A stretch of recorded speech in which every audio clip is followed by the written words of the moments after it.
सुब्रमण्यम में आपका स्वागत है। मैं रिटायरमेंट के बारे में बात करने वाला हूँ। और जब हम रिटायरमेंट के बारे में सोचते हैं, ज़्यादातर यही सोचते हैं कि हमें कितने पैसे चाहिए और हम इसको कैसे हमारे फिनांस मिनिस्टर से दूर रखें, मतलब जितना कम टैक्स भर सकें, कितना पैसा हमको चाहिए जो ग्रो भी हो और हमको कम टैक्स लगे और तब तक रहे जब तक हम मर न जाए। मतलब अगर मैं 90 साल में मरने वाला हूँ तो ये पैसा मेरा 90 साल तो रहना चाहिए। I don't want to get dependent. ऐसा नहीं हो कि मैं 85 साल का हूँ, मेरा पैसा ख़त्म हो जाए और अंत के 5 साल मुझे किसी और के साथ, मेरे कोई भाई के साथ या बेटे के साथ या कोई किसी और के साथ काटना पड़े, ज़बरदस्ती ना हो। ये हम सोचते हैं। लेकिन क्या आप ये भी सोचते हैं कि आपके शरीर की कितनी ज़रूरतें हैं? मतलब आज अगर मेरे पास पैसा नहीं है, मैं किसी से पैसा उधार ले सकता हूँ, मैं किसी से भीख मांग सकता हूँ, कुछ तो कर सकता हूँ। लेकिन अगर मेरी सेहत अच्छी नहीं है तो मैं कुछ नहीं कर सकता। तो ये जो सेहत के बारे में हम सोचते नहीं हैं, मतलब हमको रिटायर तो करना है, 55 साल में रिटायर करना है। आपको ये जवाब देना है अपने आप से कि 55 साल में जब मैं रिटायर होऊंगा, मेरी शरीर 45 साल वाले की होगी या 65 साल वाले की। मान लीजिए आपकी उम्र 55 है, आप रिटायर हो गए, लेकिन आपकी शरीर 65 साल वाले की है। मतलब आप बहुत से चीज़ें हैं जो आप कर नहीं सकते हैं। आप शायद यूरोप में कोई वैकेशन नहीं ले सकते हैं क्योंकि वहाँ बहुत चलना पड़ेगा। आप शायद हिमालय में जाके वैकेशन नहीं ले सकते हैं क्योंकि वहाँ पे आपको कहीं पहाड़ पे चढ़ना पड़ेगा, राइट। आप साइकिल नहीं चला सकते, स्विम नहीं कर सकते, आप जिम कभी गए नहीं, तो आप करोगे भी क्या?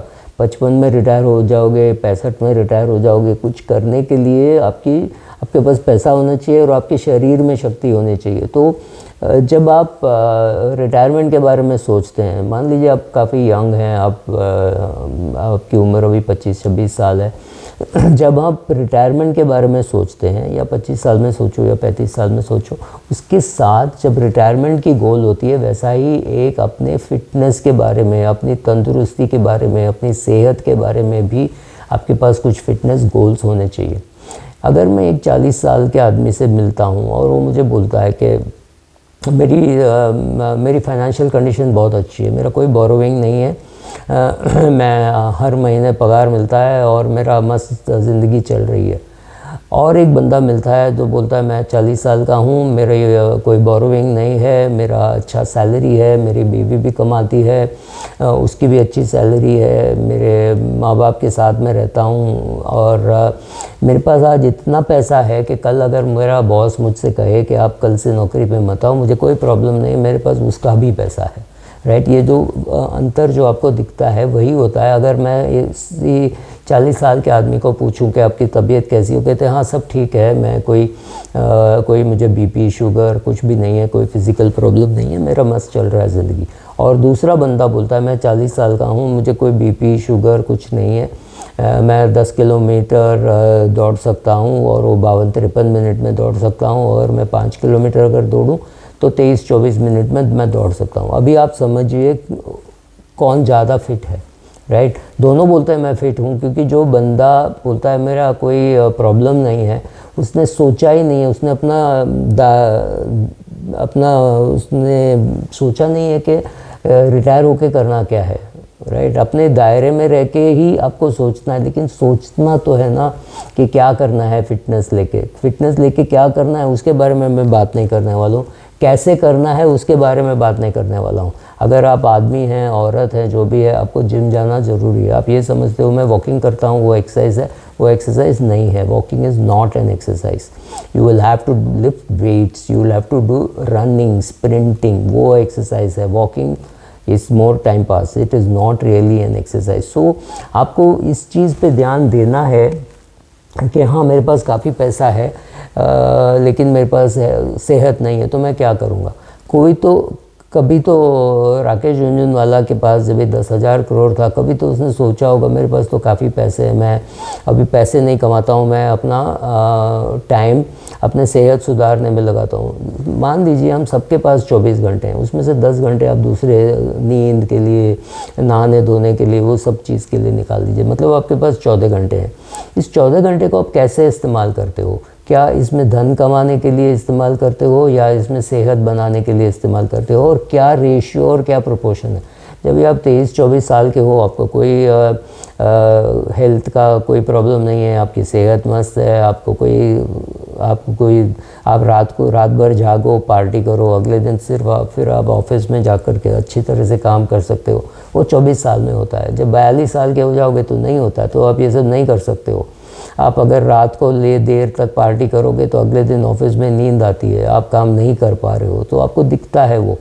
एग्जैक्टली लाइक दैट आपको दिखना चाहिए आपके हेल्थ का इम्पैक्ट क्या हो रहा है, आपको आपकी ज़िंदगी कैसे बितानी है, आपको वो 14 घंटे में से कितना समय अपने हेल्थ के लिए देना है, अपने सेहत के लिए देना है, और कितना पैसे कमाने के लिए देना है।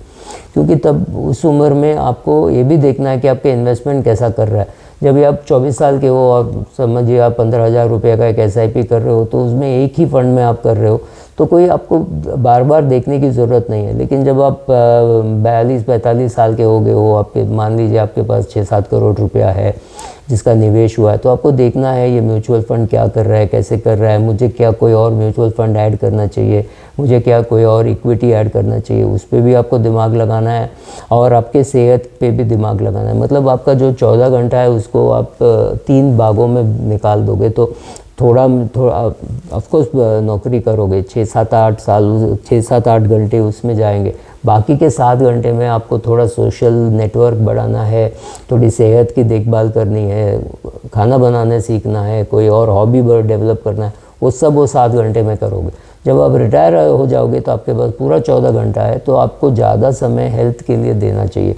मे बी आपको कोई जिम जाना है, आपको स्विमिंग करना है, आपको साइकिलिंग करना है, या ये सब या तो अच्छा साइकिलिस्ट और अच्छा रनर बनने के लिए जिम जाना है, जो भी हो आपको वो सब करना पड़ेगा। और आप ये भी सोचिए ना, आप 65 साल के शरीर के साथ 55 साल में रिटायर हो गए हो, और आप कहीं पे जाते हो तो वो गाइड आपको देख के बोलता है सर वहाँ 600 स्टेप्स हैं, आप शायद नहीं चढ़ सकेंगी, आपकी मैडम चढ़ लेगी, लेकिन आपको देख के नहीं लगता है कि आप चढ़ सकोगे। This is very insulting.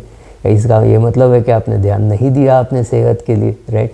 सो आपको सेहत पे ध्यान देना है। आपको सेहत पे ध्यान इसलिए भी देना है कि आप शायद 90 साल तक जियो, और 90 साल तक अगर जियोगे तो आपको लास्ट के 5-10 साल में कोई और आपका देखभाल करेगा, उसको कम से कम तकलीफ़ हो, हम वही कर सकते हैं। ऐसा नहीं कि हम ये कह दें भगवान से कि नहीं मुझे 60 साल में उठा ले, मुझे और जीना नहीं है। वो शायद आप कर सकते हैं, लेकिन भगवान नहीं सुनता है। That is also you have seen. क्या फिट रहने का कुछ फ़ायदा है, उसके बारे में मैं बात नहीं कर रहा हूँ। यूट्यूब में बहुत से वीडियोस हैं।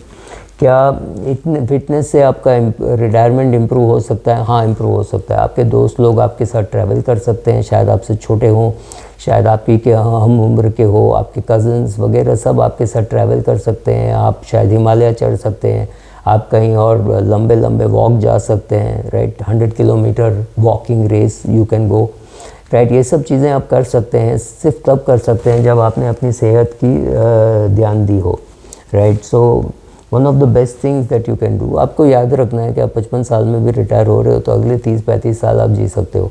अभी अभी मेरे दोस्त के पिताजी की मौत हुई, उनका उम्र था 108, उसकी माँ जिंदा है, उसकी उम्र है 96, राइट। सो ये सब होता है। जो आप कितना लंबे आप जीने वाले हो पता नहीं, कितना पैसा आपको चाहिए वो भी थोड़ा डिफ़िकल्ट है। लेकिन आप एक जिम जाओगे, अपने ट्रेनर से कहोगे मेरा बैक वीक है, मेरा फ्रंट में चेस्ट पे मुझे वर्कआउट करना है, मेरे शोल्डर्स पे काम करना है, और ये मेरा फिटनेस का गोल ये है कि मैं फिट रहूं, जब तक मैं ज़िंदा हूं तब तक मैं फिट रहूं, और तब तक मैं जिम आता रहूँगा।